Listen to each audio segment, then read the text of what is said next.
पूरा मीडिया एक ऐसे आदमी को उस अपराध के लिए उम्र भर जेल भेजने पर तुला हुआ है जो उसने किया ही नहीं है। आदमी को उसके किए हुए अपराध की सजा तो दो, लेकिन उस अपराध की नहीं जो उसने किया ही नहीं है। इन तीखे शब्दों के साथ उन्नाव केस की फाइलें एक बार फिर से खुल गई हैं। ये शब्द हैं सामाजिक कार्यकर्ता दीपिका नारायण भारद्वाज के, जिन्होंने इस हाई प्रोफाइल मामले में मीडिया ट्रायल और न्यायिक संतुलन को लेकर एक नई बहस छेड़ दी है।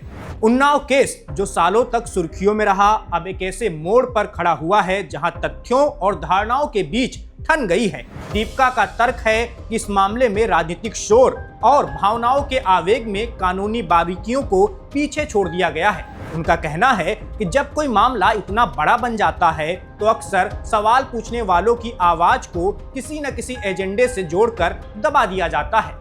इस विवाद को ताजा हवा तब मिली जब दिल्ली हाई कोर्ट ने पूर्व विधायक कुलदीप सिंह सेंगर की सजा को सस्पेंड करते हुए उन्हें राहत प्रदान की। इस फैसले ने समाज को दो धड़ों में बांट दिया है।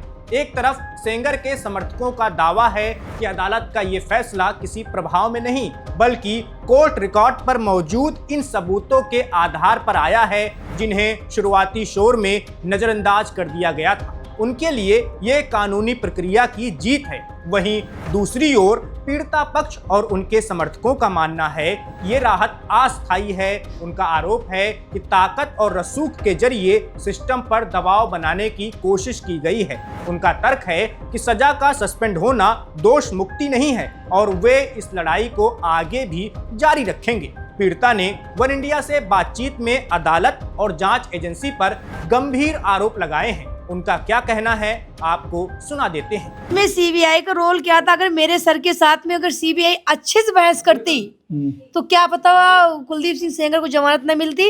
और इसमें सीबीआई का आईओ मिल चुका था। अच्छा। उसने भी बहुत सारे पैसे लिए, जैसे जज साहब ने अपनी पूरी पेटी भर ली।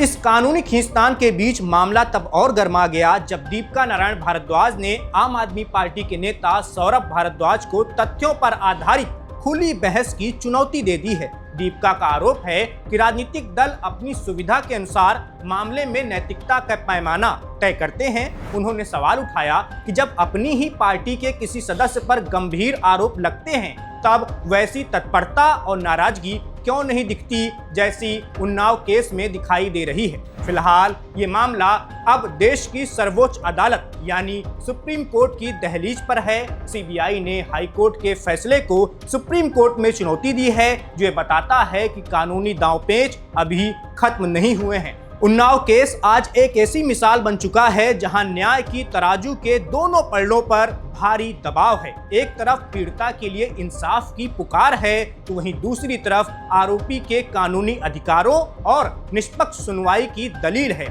सवाल ये नहीं है कि कौन जीता और कौन हारा, बल्कि सवाल ये है कि क्या हमारा तंत्र मीडिया के शोर से अलग हटकर सिर्फ तथ्यों के आधार पर अंतिम फैसले तक पहुंच पाएगा। जवाब अभी भविष्य की परतों में छिपा हुआ है, लेकिन इस बहस ने इतना तो तय कर दिया है कि इंसाफ की राह में हर पक्ष को सुना जाना अनिवार्य होना चाहिए। इस वीडियो में बस इतना ही। मेरा नाम वैभव है, आप देखते रहिए one India. Subscribe to One India and never miss an update. Download the One India app now.